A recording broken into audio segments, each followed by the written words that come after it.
Good morning, Fellowship Hi-Crest. This is your Jumpstart for today, Wednesday.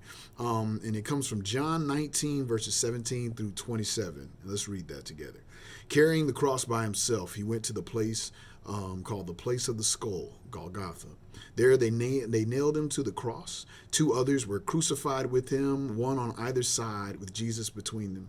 And Pilate posted a sign on the cross that read, Jesus of Nazareth, the King of the Jews. The place where Jesus was crucified was near the city, and the sign was written in Hebrew, Latin, and Greek so that many people could read it. Then the leading priests objected and said to Pilate, change it from the King of the Jews to, he said, I am the King of the Jews. Pilate replied, no, what I have written, I have written. When the soldiers had crucified Jesus, they divided his clothes among the four of them. They also took his robe, but it was seamless, woven into one piece from top to bottom. So they said, rather than tearing it apart, let's throw dice for it. This fulfilled the scripture that says, they divided my garments among themselves and threw dice for my clothing.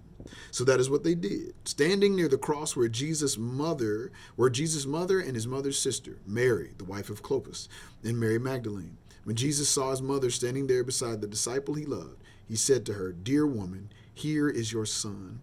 And he said to this disciple, here is your mother. And from then on, this disciple, which would be John, took her into his home. Man, there's so much to pull out of here, but the thing that's really been hitting me, honestly, is just I've been learning how to sit more in people with grief. Like responding to many of the deaths that have been happening in our country over the last couple of years, especially in the community of hip hop, some of which were unjust, some of which were just tragic, and sitting in that space.